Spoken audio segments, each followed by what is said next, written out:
सभी शिक्षक साथियों को नमस्कार। टीचर सॉल्यूशन क्लासेस पर आपका स्वागत है। साथियों, RKSMB के ऐप पर किस प्रकार से कार्य करना होगा, ब्लॉक मेंटर के द्वारा आपको क्या कार्य करवाया जाएगा, संपूर्ण डिटेल सभी शिक्षक बंधुओं के लिए समर्पित। साथियों, इस RKSMB के ऐप का आज का जो एजेंडा रहेगा वो इसका सारांश है RKSMB के का आकलन चरण। साथियों, सबसे पहला चरण होगा अभ्यास फेज के रूप में। यहाँ पर RKSMB के जो कार्यक्रम संचालित किया जा रहा है, इस कार्यक्रम में प्रथम चरण में आपके द्वारा RKSMB के ऐप को डाउनलोड करवाया गया था। उसके बाद में समूह का निर्धारण करवाया गया था। साथियों, अब दूसरा चरण यहाँ 10 अक्टूबर से शुरू हो चुका है। दूसरे चरण में अभ्यास फेज के नाम से रहेगा, जिसमें आपको प्रैक्टिस करवाई जाएगी। यानी अध्यापकों के द्वारा सभी छात्र जो कि कक्षा 3 से 8 में अध्ययनरत हैं और 3 से 8 कक्षाओं में अध्यापन कार्य कराने वाले सभी शिक्षकों को RKSMB के ऐप डाउनलोड करना होगा। उसके बाद में यह अभ्यास फेज का कार्य करना होगा, जिसमें विषय अध्यापक मैपिंग का कार्य करना था। अभ्यास का आकलन इसके बाद में जो अब किया जाएगा। इसके अलावा ऐप पर डाटा एंट्री का अभ्यास कार्य करना। साथियों, इसके बाद में जो दूसरा फेज रहेगा आकलन फेज। यहाँ हम अभ्यास फेज की बात कर रहे थे। इस अभ्यास फेज का समय दिया गया है 10 अक्टूबर से 18 अक्टूबर 2022। साथियों, 18 अक्टूबर अर्थात दीपावली अवकाश से पहले आपको अभ्यास कार्य पूर्ण करना होगा। इसके बाद में आकलन फेज की बात करें तो दीपावली अवकाश के पश्चात आकलन से पहले की तैयारी जो करनी है उसके बारे में चर्चा करेंगे। आकलन के दौरान मुख्य बिंदु क्या रहेंगे उसके बारे में चर्चा करेंगे और आकलन के बाद ऐप पर प्रक्रिया क्या रहेगी। साथियों, यह 2 नवंबर से 5 नवंबर के मध्य में संचालित किया जाएगा और इस फेज का नाम रहेगा आकलन फेज। साथियों, यह आकलन अभ्यास फेज है और यह जो रहेगा 2 नवंबर से 5 नवंबर के मध्य में यह आकलन फेज रहेगा। साथियों, अब ऐप पर किस प्रकार से आपको अभ्यास कार्य कराना है और किस प्रकार से आपको आकलन फेज को पूर्ण करना होगा, इसकी संपूर्ण डिटेल के लिए बने रहिए टीचर सॉल्यूशन क्लासेस पर। यदि आपने अभी तक चैनल सब्सक्राइब नहीं किया तो चैनल को लाइक, शेयर और सब्सक्राइब अवश्य करें। साथियों, हम बात करते हैं इस RKSMB के आकलन चरण का, अर्थात आकलन चरण यह है RKSMB के इस ब्रिज कार्यक्रम का द्वितीय चरण होगा। साथियों, राजस्थान की शिक्षा में बढ़ते कदम कार्यक्रम का दृष्टिकोण, जिसमें रटना होगा अब खत्म, अब विद्यार्थी समझकर सीखेंगे। शिक्षकों का आकलन से जुड़ा बोझ होगा कम और अकादमिक कार्यों के लिए अधिक समय दे सकेंगे शिक्षक। शिक्षकों को आकलन के आधार पर सुझाव उन्हें सक्षम बनाना रहेगा, अर्थात शिक्षकों को आकलन के आधार पर RKSMB के ऐप पर सुझाव भी प्राप्त होंगे। इसके अलावा राजस्थान की शिक्षा में बढ़ते कदम शैक्षणिक वर्ष 2022-23 के जो मुख्य कार्य रहेंगे उनमें यहाँ सबसे पहला जो कार्य था साथियों, दक्षता आधारित कार्य पुस्तिकाएं एवं समूहीकरण पर आधारित उपचारात्मक शिक्षण अर्थात ब्रिज प्रोग्राम संचालित किया गया। इसमें दक्षता आधारित RKSMB के आकलन में यह दूसरा कदम है। इसके अलावा तीसरी चरण की बात करें तो 2 लाख प्लस शिक्षकों के लिए RKSMB के ऐप को तैयार कराया गया। उसके बाद में अभिभावकों के हाथ में दक्षता आधारित रिपोर्ट कार्ड जो कि RKSMB के ऐप के माध्यम से ही डाउनलोड किया जाएगा। इसके अलावा RKSMB के ऐप में त्रैमासिक अभिभावक शिक्षक बैठकें हैं, उनको भी यहाँ दर्ज किया जाएगा। ये संपूर्ण डिटेल इस वीडियो में आपको मिलेगी। साथियों, यह ब्रिज कार्यक्रम के माध्यम से आकलन की जो वर्तमान चुनौतियां जो रहेंगी उनके बारे में बात करते हैं। यहाँ पहली चुनौती आकलन प्रक्रिया जटिल और अधिक समय लेने वाली है। इसमें प्रश्न पत्र निर्माण में लगभग 2 दिन लगते हैं, जांच कार्य में 3 दिन लगते हैं और डाटा एंट्री में 2 दिन का समय, प्रगति पत्र के निर्माण में 2 दिन का समय। अब RKSMB के ऐप से ये सारा समय शिक्षक को अध्ययन कार्य में लगाना पड़ेगा, क्योंकि यह समय इन कार्यों के लिए अब बच जाएगा। यह कार्य अब ऐप के माध्यम से ऑटोमेटिक किया जाएगा। साथियों, दूसरी जो चुनौती थी वह है विस्तृत डाटा विश्लेषण एवं योजना क्रियान्वित हेतु प्रभावी संबलन नहीं होना। इसके अलावा RKSMB के आकलन के जो नवाचार हैं उन पर हम चर्चा करें तो यहाँ राज्य स्तर पर शिक्षकों द्वारा बनाए गए दक्षता आधारित प्रश्न पत्र अधिकतर पीछे की दक्षताओं पर आधारित और दक्षता की समझ पर आधारित प्रश्न यहाँ इसमें शामिल किए जाएंगे। इसके अलावा एक फोटो से आकलन की जांच और डाटा एंट्री का काम भी कम हो जाएगा। इसके अलावा स्वचालित रूप से उत्पन्न रिपोर्ट कार्ड, यह काम भी कम होगा।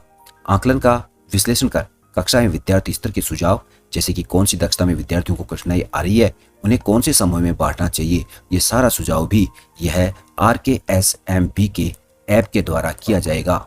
साथियों, RKSMB के आकलन की जो मूल अवधारणा आकलन के आधार पर यहाँ कोई मॉनिटरिंग नहीं होगा, क्योंकि आकलन डेटा केवल शिक्षकों की सहायता के लिए उपयोग किया जाएगा।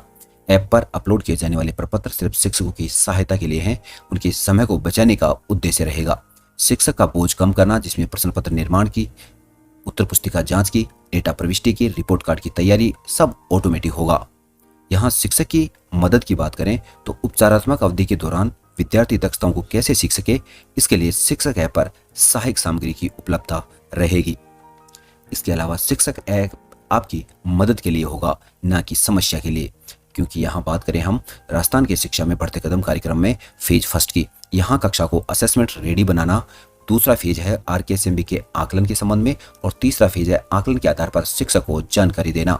साथियों, अब वर्तमान में हम दूसरे फेज में यहाँ कदम रखने वाले हैं। यहाँ RKSMB के ब्रिज प्रोग्राम का दूसरा फेज अब शुरू किया जा रहा है, जो कि 10 अक्टूबर से शुरू हुआ है। साथियों, 10 से 18 अक्टूबर और नवंबर में लिया जाने वाला आकलन ये द्वितीय फेज के ही भाग हैं। उसके बाद में फेज 3 शुरू होगा, जो कि शिक्षक को आकलन के आधार पर पूरी जानकारी उपलब्ध करवाएगा। यहाँ द्वितीय फेज में शिक्षकों को विद्यार्थियों की OCR आंसर शीट को ऐप के द्वारा स्कैन कर अपलोड करना रहेगा। साथियों, कुछ ही क्लिक में कॉम्पिटेंसी स्तर का डेटा प्राप्त हो जाएगा। यहाँ विद्यार्थियों के प्रदर्शन को अपडेट करने के लिए OCR पेपर को कुछ सेकंड में स्कैन कर लेगा। आपको इस प्रकार से ऐप को उपयोग करना होगा। यहाँ पर आपके कक्षा के छात्रों की संख्या दिखाई देगी। आप प्रत्येक छात्र का चयन करते हुए आप उसकी यहाँ OCR शीट को स्कैन करना होगा, और स्कैन करने के लिए उसके चारों कोने यहाँ पर स्पष्ट रूप से दिखाई देने चाहिए। इसके अलावा यहाँ पे जो तस्वीर है वह भी साफ और स्पष्ट होनी चाहिए। साथियों, अब हम बात करते हैं RKSMB के आकलन के प्रारूप का। यहाँ सभी शिक्षकों को यह समस्या आ रही है कि यह आकलन किस प्रकार से होगा, SA1 कब लिया जाएगा और किस प्रारूप में होगा। साथियों, उसका स्पष्टीकरण इस वीडियो में आपको मिलेगा। यहाँ ग्रेड 3 से 5 के पेपर की बात कर रहे हैं। यहाँ विषय जिसकी वर्कबुक आपको उपलब्ध करवाई गई है हिंदी, अंग्रेजी और गणित, जो कि कक्षा स्तरीय दक्षताएं, और प्रश्नों की संख्या यहाँ 15 रहेगी। अर्थात कक्षा 3 से 5 के लिए हिंदी, अंग्रेजी और गणित कक्षा स्तरीय जो दक्षताएं इस पेपर में रहेंगी, उनमें प्रश्नों की संख्या 15 रहेगी। साथियों, इसके अलावा पाठ्यक्रम की बात करें तो अधिकतर कक्षा स्तर से पूर्व की दक्षताएं इसमें शामिल की जाएंगी। इसके अलावा कुछ कक्षा स्तरीय दक्षताएं भी इसमें शामिल रहेंगी। यहाँ प्रारूप की बात करें तो यह वस्तुनिष्ठ प्रश्नों का पेपर रहेगा, जिसको कि आपको बॉक्स में टिक मार्क करवाना रहेगा। एकीकृत प्रश्न और उत्तर पत्र की बात करें तो हिंदी, अंग्रेजी और गणित के 15 प्रश्न रहेंगे। प्रश्न पत्र एवं उत्तर पत्र एक ही सीट में रहेंगे। साथियों, यह बात कर रहे हैं हम कक्षा 3 से 5 के लिए। 3 से 5 के लिए प्रश्न पत्र और उत्तर पत्र एक ही सीट में उपलब्ध होंगे। ये साथियों बात कर रहे हैं हम नवंबर में होने वाले SA1 आकलन की। साथियों, विभाग द्वारा प्रिंट करके, और यह प्रश्न पत्र सभी विषय के कक्षा 3 से 5 के लिए और 6 से 8 के लिए यहाँ प्रत्येक विद्यार्थी के लिए भेजा जाएगा। ग्रेड 3 से 5 के विद्यार्थी पेपर में वर्तमान विकल्प के सामने टिक करेंगे, और शिक्षक उस RKSMB की ऐप का उपयोग करते हुए उस पेपर को स्कैन करेंगे। अब हम बात करते हैं कक्षा 6 से 8 के स्तर की। कक्षा 6 से 8 का पेपर एक अलग OCR शीट में सही विकल्प का चयन करने के लिए विद्यार्थियों को उत्तर पत्रक में टिक करना होगा। साथियों, आपको कक्षा 6 से 8 के लिए जो कार्य करना है वह अब अभ्यास आकलन में भी इसे शामिल किया गया है। अभ्यास आकलन में भी आपको जो सैंपल पेपर उपलब्ध करवाए गए हैं उनमें क्वेश्चन पेपर 6 से 8 के लिए भी उपलब्ध करवाए गए हैं, जो कि इस प्रकार से रहेंगे। इसके अलावा आपको OCR आंसर पेपर भी उपलब्ध कराए हैं, इसका भी प्रिंट आउट लेना होगा, और प्रत्येक विद्यार्थी को यहाँ यह भी दिया जाएगा और यह OCR आंसर पेपर भी दिया जाएगा। यहाँ पर आपको यह कार्य कराना होगा कि क्वेश्चन नंबर 1 में ए, ब, से, द में से जो भी आंसर होगा उसको क्वेश्चन नंबर 1 के इस ऑप्शन में टिक करवाना रहेगा। इसी प्रकार से जिस प्रकार से प्रतियोगिता परीक्षाओं में OMR सीट भरी जाती है, यहाँ पर बॉक्स में टिक मार्क करना होगा, बॉक्स में राइट टिक करवाना होगा। साथियों, इस प्रकार से कक्षा 6 से 8 का पैटर्न अभ्यास आकलन में और नवंबर में आयोजित किए जा रहे SA1 में शामिल किया जाएगा। यहाँ प्रश्न पत्र और उत्तर पत्र अलग सीट में उपलब्ध होंगे, जो कि कक्षा 6 से 8 के लिए। कक्षा 3 से 5 के लिए जैसा कि पूर्व में बताया, आपको एक ही प्रश्न पत्र में प्रश्न पत्र और उत्तर पत्रक शामिल होगा। विभाग द्वारा प्रिंट करके प्रत्येक विद्यार्थी के लिए यह भेजा जाएगा और शिक्षक इसको स्कैन करके उसे अपलोड करेंगे। साथियों, अब बात करते हैं कि RKSMB के आकलन के प्रश्न पत्र का निर्माण किस स्तर पर किया जाएगा। साथियों, इसका निर्माण यहाँ आपको पूर्व में बताया गया कि राज्य स्तर पर इसका निर्माण किया जाएगा। राज्य स्तर पर इस निर्माण करने के बाद में सभी विद्यालयों को यह उपलब्ध करवा दिया जाएगा। इसके अलावा हम बात करें कि प्रश्न पत्र का निर्माण जो किया जाएगा वह छात्र के कक्षा स्तर और कक्षा से कम स्तर के लिए किया जाएगा। दोस्तों, इसमें अधिकतर प्रश्न जो रहेंगे वो रहेंगे निम्न स्तर के, और कुछ प्रश्न रहेंगे साथियों वो रहेंगे कक्षा स्तर पर। अर्थात कक्षा स्तर के लिए और कक्षा स्तर से निम्न स्तर को शामिल करते हुए यह प्रश्न पत्र का निर्माण किया जाएगा। अब साथियों, बात करते हैं विषय अध्यापक मैपिंग के संबंध में कि विषय अध्यापक मैपिंग क्या है। RKSMBK के अंतर्गत सभी जो विद्यालय हैं उनमें शाला दर्पण पोर्टल पर कक्षा 3 से 8 में अध्यापन करवाने वाले शिक्षकों की विषय अध्यापक मैपिंग का कार्य 100% पूरा करवाना आवश्यक है, क्योंकि इसी के आधार पर RKSMBK ऐप कार्य करेगा। यहाँ स्टेप फर्स्ट जो थी उसमें आपको शाला दर्पण विद्यालय लॉगिन के माध्यम से यह कार्य पूर्ण करना था, जो कि आप पूर्व में कर चुके हैं। दोस्तों, RKSMBK ऐप पर कार्य करने से पहले जो मुख्य टारगेट रहेगा वो रहेगा अभ्यास आकलन से पहले 100% विद्यालयों द्वारा शाला दर्पण पर कक्षा 3 से 8 की विषय अध्यापक मैपिंग पूर्ण करना। यदि आपके द्वारा भी विद्यालय में विषय अध्यापक मैपिंग का कार्य अधूरा है तो आप इस अभ्यास फेज को पूर्ण करने से पहले विषय अध्यापक मैपिंग अवश्य करें। साथियों, आकलन से पहले हम ये जानना चाहते हैं कि अभ्यास आकलन आयोजित क्यों किया जा रहा है। यहाँ सबसे पहले हम बात करते हैं आकलन से पहले ऐप पर अभ्यास चरण सक्रिय किया जाएगा। यह अक्टूबर में होगा, जिससे कि छात्रों को और अध्यापकों को यह पता चलेगा कि हमें नवंबर में होने वाले ऐसे वन मूल्यांकन का कार्य कैसे करना होगा।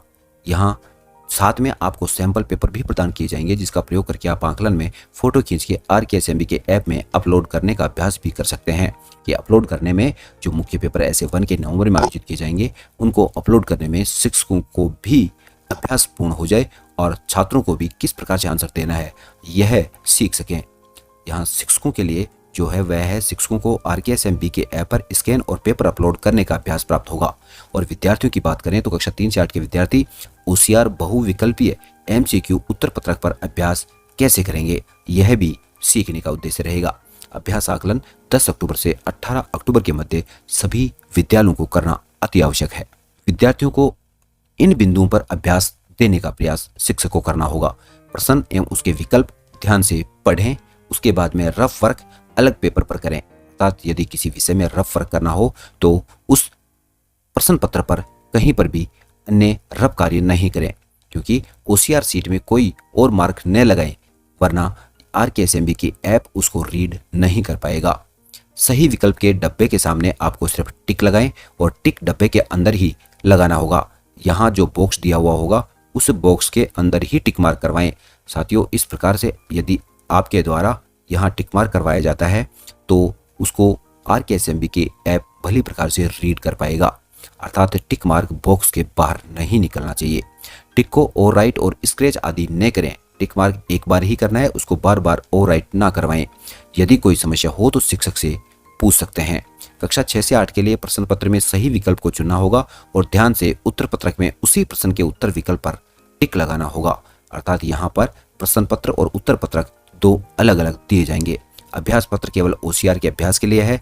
बहुविकल्पी MCQ उत्तर दक्षता और कठिनाई अलग अलग होगी। विद्यालयों में समस्या आती है कि इतने उत्तर पत्रक और OCR का प्रिंट किस मद से और किस प्रकार से किया जाए। साथियों, इसके लिए यह निर्देश दिया गया है कि प्रश्न पत्र और उत्तर पत्र दोनों को प्रिंट करें और अपने स्कूलों में परीक्षा का प्रशासन के रूप में इसको भली प्रकार आयोजित करवाएं। इसमें स्कूल के बजट का उपयोग आप इनके प्रिंट के खर्चे के लिए उपयोग कर सकते हैं। सबसे पहले आपको ऐप अपडेट करना होगा। साथियों, जैसा कि पहले चरण में जो हमने ऐप डाउनलोड किया था उसके बाद में अब आपको दूसरे चरण में जो कि 10 अक्टूबर से आयोजित किया जा रहा है, इसके लिए आपको ऐप को अपडेट करना होगा। जो ही आप ऐप ओपन करेंगे आपको अपडेट का ऑप्शन मिलेगा, आप उसको क्लिक करके ऐप को अपडेट करें। अपडेट करने के बाद में आपके आकलन का अभ्यास कार्य के बारे में यह दिखाई देगा कि आकलन का अभ्यास अब शुरू हो गया है। अब इसमें शिक्षक के अभ्यास पर मुख्य जो बिंदु रहेंगे वो किस प्रकार से रहेंगे। ऐप पर फोटो खींचने का अभ्यास शिक्षक को करना होगा। सबसे महत्वपूर्ण बात यह है कि OCR जो दी जाएगी वह पेपर फोल्ड नहीं होना चाहिए।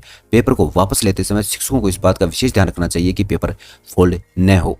पेपर को रोशनी वाली जगह पर रखना होगा जिससे कि वहां धुंधली फोटो ना आए। पेपर को गहरे रंग की पृष्ठभूमि के साथ रखना होगा। इसके अलावा पेपर के बंडलों को एक साथ न रखें। फोटो क्लिक करने के लिए सतह पर केवल एक पेपर ही उस फोटो में दिखाई देना चाहिए। यह सुनिश्चित करें कि कागज के सभी 4 कोने स्पष्ट दिखाई दे रहे हों। सुनिश्चित करें कि क्लिक की गई छवि धुंधली या ब्लर नहीं होनी चाहिए। यह भी सुनिश्चित करें कि आकलन पत्र की छवि ऐप से चुने गए सही विद्यार्थी, विषय और कक्षा से संबंधित है। अर्थात आप जिस आकलन पत्र की फोटो ऐप पे अपलोड करना चाह रहे हैं वो भली प्रकार से देख लें कि आपने जिस कक्षा के जिस विद्यार्थी को यहाँ अपलोड के लिए चयन किया है, आप उसी छात्र की आकलन पत्र की फोटो यहाँ अपलोड करने जा रहे हैं। उत्तर पत्रकों को स्वयं नहीं जांचें। उत्तर पत्रक पर शिक्षक के द्वारा किसी प्रकार से कोई जांच का कार्य नहीं करना है। छात्र को उत्तर पत्रक देना है और बिल्कुल सुंदरता के साथ में स्वच्छ लेखनी से उसे कार्य पूर्ण कराना है। उदाहरण के रूप में देखते हैं कि आकलन पत्रक फोटो क्लिक करते समय आपको क्या करना होगा। बच्चों की फोटो न लें, अर्थात बच्चे उसमें नहीं आने चाहिए, केवल OCR ही उस फोटो में दिखाई देनी चाहिए। धुंधली फोटो भी नहीं अपलोड होगी, केवल स्पष्ट और OCR शीट का फोटो अपलोड करना होगा जो कि स्पष्ट दिखाई दे रही है। अन्य कोई फोटो ना अपलोड करें, केवल OCR शीट का फोटो ही अपलोड करना है। साथियों, जो OCR शीट या उत्तर पत्रक जिसमें बॉक्स बने हुए हैं, यही आपको सैंपल पेपर जो आपको व्हाट्सएप ग्रुप में प्राप्त हो गए होंगे, उन्हीं पे ये कार्य कराना है और उसी के अंदर यह टिक मार्क करवा के आपको वापस कलेक्ट करके इसे RKSMB के ऐप में अपलोड करना होगा। दोस्तों नमस्कार, अब हम बात करते हैं ऐप से जुड़े अन्य कई महत्वपूर्ण बिंदुओं के बारे में। यहाँ आपको 2 स्थितियों में रिजेक्ट मैसेज आएगा। यदि आप उत्तर पत्रक अपलोड करने जा रहे हैं RKSMB के ऐप पर कार्य करते हुए, तो आपको 2 स्थिति में रिजेक्ट का मैसेज दिखाई देगा। यहाँ 3 से 5 के लिए अगर आपके द्वारा चुना गया कक्षा विषय फोटो से अलग है तो वहाँ रिजेक्ट का मैसेज दिखाई देगा। यदि फोटो धुंधली है तो आपको रिजेक्ट का मैसेज दिखाई देगा। फोटो खींचने के 3 से 4 सेकंड बाद यह सक्सेस मैसेज आपको दिखाई देता है, तो यह आपका अपलोड सक्सेसफुल होगा। अगर आप फोटो खींच रहे हैं पर कुछ नहीं हो रहा, तो हो सकता है कि आप इंटरनेट क्षेत्र में नहीं हो। साथियों, इसके लिए इंटरनेट क्षेत्र भी होना आवश्यक है। ऐप बंद करके दोबारा खोलें, आपको एरर मैसेज दिखेगा। वापस इंटरनेट क्षेत्र में जाकर उचित स्थान पर इस उत्तर पत्र को अपलोड करने की कोशिश कर सकते हैं। या साथियों, आपके द्वारा उत्तर पत्रक विद्यालय में कलेक्ट करने के बाद में आप इसे जहां नेटवर्क या इंटरनेट क्षेत्र हो वहां पर जाकर आप इन सभी प्रश्न पत्रों को एक एक करके अपलोड कर सकते हैं। यहाँ साथियों, यह प्रश्न पूछा जा रहा है कि RKSMB के ऐप पर आकलन का अभ्यास चरण किस अवधि के दौरान किया जाना है।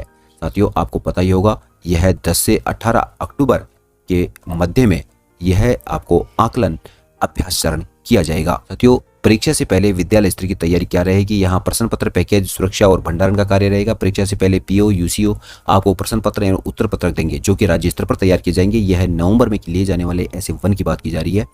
साथियों, स्कूल में प्राप्त पेपर पैकेट को अलमारी में आपको सीलबंद कर परीक्षा के दिन खोला जाना चाहिए और स्कूल परीक्षा प्रभारी परीक्षा के दिन तक सुरक्षित भंडारण सुनिश्चित करेंगे। इसमें किसी प्रकार की लापरवाही बर्दाश्त नहीं की जाएगी क्योंकि यह राज्य स्तर पर एक साथ पेपर तैयार किए जाएंगे। यदि किसी विद्यालय में, किसी जिले में यदि ये पेपर आउट किया जाता है तो उसके लिए उचित कार्रवाई भी की जाएगी। परीक्षा प्रशासन पर संस्था प्रधान द्वारा स्टाफ मीटिंग आयोजित की जाएगी जिसमें परीक्षा के उद्देश्य और मूल अवधारणा का रिकैप किया जाएगा। परीक्षा का टाइम टेबल भी निर्धारित किया जाएगा जो कि विभाग से जारी किया जाएगा। बैठक व्यवस्था पर चर्चा की जाएगी जिसमें roll numbers, return on boards, ये सारे कार्य तैयार रहेंगे। अर्थात इन्विजिलेशन एलोकेशन शिक्षक की अदला बदली के साथ में यह परीक्षा आयोजित की जाएगी। अर्थात संबंधित विषय के विषय अध्यापक का कार्य उस शिक्षक के रूप में नहीं रहेगा। साथियों, यहाँ राज्य भर में पालन की जाने वाली जो समय सारणी है वो इस प्रकार से रहेगी। साथियों, यहाँ पर ग्रेड 3 से 5 के पेपर की बात करें तो यहाँ डेट 2 नवंबर रहेगी। 2 नवंबर को ग्रेड 3 के लिए हिंदी का पेपर होगा, ग्रेड 4 के लिए मैथ का पेपर होगा और ग्रेड 5 के लिए इंग्लिश का पेपर होगा। 3 नवंबर को ग्रेड 3 के लिए मैथ का पेपर होगा, ग्रेड 4 के लिए इंग्लिश का पेपर होगा और ग्रेड 5 के लिए हिंदी का पेपर होगा। या 4 नवंबर की बात करें तो 4 नवंबर को ग्रेड 3 के लिए इंग्लिश रहेगी, ग्रेड 4 के लिए हिंदी रहेगी और ग्रेड 5 के लिए मैथ का पेपर आपको लेना होगा। कक्षा 6 से 8 की बात करें तो कक्षा 6 से 8 में 2 नवंबर को ग्रेड 6 के लिए हिंदी, 7 के लिए यहाँ मैथ रहेगी और कक्षा 8 के लिए इंग्लिश रहेगी। 3 नवंबर की बात करें तो 3 नवंबर को कक्षा 6 के लिए मैथ रहेगी, ग्रेड 7 के लिए इंग्लिश रहेगी और ग्रेड 8 के लिए हिंदी रहेगी। 4 नवंबर की बात करें तो यहाँ ग्रेड 6 के लिए इंग्लिश रहेगी, ग्रेड 7 के लिए हिंदी रहेगी और ग्रेड 8 के लिए मैथ का पेपर आयोजित किया जाएगा। छात्रों की जब बैठने की बात करें तो बैठने का चार्ट तैयार किया जाएगा। बोर्ड और बेंच पर लिखे रोल नंबर, इस प्रकार से सभी व्यवस्थाएं पूर्ण की जाएंगी। इसके अलावा निरीक्षण के लिए भी कक्षा विषय के शिक्षकों को आपस में बदला जाएगा। एक कक्षा से अधिकतम 50% छात्रों को एक कक्षा में बैठाया जाएगा। शिक्षक के द्वारा यहाँ एग्जाम के समय निर्देश दिया जाएगा। 4 उत्तरों में से एक सही उत्तर पर टिक लगाएं, यह निर्देश शिक्षक के द्वारा दिया जाएगा। इसके अलावा पहले हल करने के लिए एक रफ शीट का उपयोग करें और फिर OCR शीट पर उत्तर देने होंगे। बक्सों पर सही का निशान लगाने के लिए पेंसिल का प्रयोग किया जाएगा। साथियों, ये भी विशेष ध्यान रखने की बात है कि पेंसिल उन छात्रों को परीक्षा में उपयोग की जाएगी। प्रश्न पत्र को ठीक से पढ़ें और OCR पेपर में सोच समझकर सही उत्तर को ही टिक करें। कागज पर अपना नाम और रोल नंबर स्पष्ट रूप से लिखना होगा। अगर आपको कोई शंका है तो शिक्षक से पूछ सकते हैं। निरीक्षण और संग्रह शिक्षकों द्वारा सख्त निगरानी के रूप में किया जाएगा। यहाँ प्रत्येक कक्षा में परीक्षा के दौरान एक शिक्षक होना चाहिए। OCR पेपर को फोल्ड नहीं किया जाना है। अलग अलग कक्षा के पेपर अलग अलग एकत्रित किए जाने चाहिए। आकलन के दौरान कक्षा 3 और 4 के विद्यार्थी को शिक्षक के निर्देश भी दिए जाएंगे, जिसमें यहाँ हिंदी की बात करें तो कक्षा 3 से 4 में शिक्षक प्रश्नों को पढ़ने में मदद कर सकते हैं और पैसेज पढ़ने के लिए छात्र को स्वतंत्र रूप से पेपर का उत्तर देना चाहिए। इसके अलावा इंग्लिश में कक्षा 3 से 4 के लिए शिक्षक प्रश्नों को पढ़ने में मदद कर सकते हैं और उन्हें प्रश्न को समझने में मदद कर सकते हैं। हिंदी में अनुवाद कर सकते हैं, जिससे कि छात्र सही उत्तर का चयन करने में यहाँ उन मदद प्राप्त कर सके। मैथमेटिक्स की बात करें तो यह कक्षा 3 से 4 के लिए शिक्षक प्रश्नों को पढ़ने और प्रश्नों को समझने में उनकी सहायता कर सकते हैं, जिसके आधार पर यहाँ छात्र के द्वारा सही उत्तर का चयन किया जाएगा। इसके बाद में परीक्षा के बाद में नेटवर्क की उपलब्धता की बात करें। अगर आपके स्कूल में नेटवर्क नहीं है तो नेटवर्क के क्षेत्र में आकर आप स्कैन और अपलोड का कार्य पूर्ण कर सकते हैं। स्कूल में इंटरनेट की उपलब्धता है तो स्कूल में पेपर स्कैन करें, और यदि नहीं है तो जहां इंटरनेट उपलब्ध हो आप वहां पर जाकर इसको स्कैन कर सकते हैं। फेज 1 में ऐप का आकलन का चरण क्या रहेगा वो देखते हैं। साथियों, इसमें होम पेज पर स्टार्ट असेसमेंट बटन पर आपको क्लिक करना होगा, जो कि स्टार्ट असेसमेंट यहाँ दिखाई देगा। उसके बाद में कक्षा और विषय का आपको चयन करना होगा। आपको अपनी कक्षा और विषय चयन करना है। उसके बाद में एक छात्र का चयन करना होगा और आपको यह आकलन चरण पूर्ण करना होगा। साथियों, यहाँ पर उसके बाद में या फोटो अपलोड बटन पर क्लिक करना होगा। यहाँ पे दिखाई देगा फोटो अपलोड बटन, उसको क्लिक करेंगे। क्लिक करने के बाद में आपके कैमरा या गैलरी का विकल्प चुनना होगा। उसके बाद में कैमरे का उपयोग करके आप भरे हुए OCR की अभ्यास छवि को स्कैन करके अपलोड कर सकते हैं, जैसा कि यहाँ दिखाया हुआ है। साथियों, यहाँ पर ये चारों कॉर्नर स्पष्ट रूप से दिखाई दे रहे हैं। इस प्रकार से आपको स्कैन करना होगा। उसके बाद में स्टेप 7 की बात करें तो यहाँ कन्फर्म स्टूडेंट नेम, यहाँ आपको करना होगा कि स्टूडेंट का नेम सही है। आप उसी स्टूडेंट की जिसका नाम दिखाई दे रहा है उत्तर पत्रक स्कैन करने जा रहे हैं।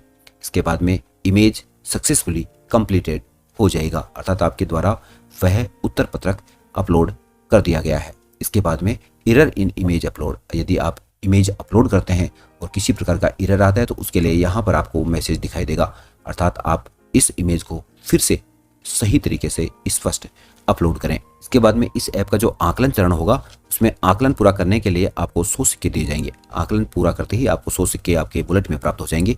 इसके अलावा कक्षा आकलन पूरा करने के लिए पदक भी प्रदान किए जाएंगे। इसके अलावा आप ऐप कैमरा का प्रभावी ढंग से उपयोग कैसे करें। साथियों, फोटो अपलोड बटन पर आपको क्लिक करें। उसके बाद में कैमरा या गैलरी में से किसी एक का चयन करें। कैमरा या गैलरी का उपयोग करने की अनुमति दें और फोटो पर क्लिक कर उसे चुन सकते हैं। अर्थात यदि आपके द्वारा सभी उत्तर पत्रकों की फोटो आपने पहले से क्लिक कर ली है तो आप उसका चयन करके भी आप प्रभावी ढंग से उसका उपयोग कर सकते हैं। इसके अलावा हमें यह सुनिश्चित करना होगा कि राज्य और जिला फ्लाइंग स्क्वाड दिशा निर्देशों का पालन और परीक्षा का सफलतापूर्वक संचालन की जिम्मेदारी संस्था प्रदान की रहेगी। इसके अलावा स्कूलों के डाटा का जो विश्लेषण होगा, यदि किसी जोड़ तोड़ की पहचान की जाती है, पूरे स्कूल को एक पुनः परीक्षा से गुजरना होगा। यदि किसी प्रकार की लापरवाही होती है तो उसे फिर से इस परीक्षा के चरण से गुजरना होगा। यहाँ शैक्षिक प्रदर्शन पर नहीं होगी स्कूलों की निगरानी, लेकिन नकल बर्दाश्त नहीं की जाएगी। यानी स्कूलों की निगरानी, शिक्षण का प्रदर्शन, शैक्षिक स्तर कैसा रहा उसके ऊपर निगरानी नहीं होगी, लेकिन नकल होती है तो उसको बर्दाश्त भी नहीं किया जाएगा। यह आकलन शिक्षकों की मदद के लिए है। इसके डेटा के आधार पर हम RKSMB के ऐप पर हमारी कक्षा का डेटा स्वचालित रूप से प्राप्त कर सकेंगे। इसकी डेटा एंट्री भी आसानी से एक फोटो के जरिए होगा और सुधार करने व डेटा एंट्री का समय भी इसे हम बचा पाएंगे। इसके अलावा जनवरी 2023 में हम क्या देखना चाहते हैं, यहाँ देखना चाहते हैं एक सशक्त शिक्षक जिसकी कक्षा में क्या होना चाहिए, अर्थात वह शिक्षक जिसकी कक्षा में सभी विद्यार्थियों को उनके सीखने के स्तर के आधार पर समूहीकृत किया जा रहा है। इसके अलावा डेटा आधारित शिक्षण, शिक्षक ऐप की इनसाइट्स के आधार पर कक्षा शिक्षण कार्य करवाया जा रहा है।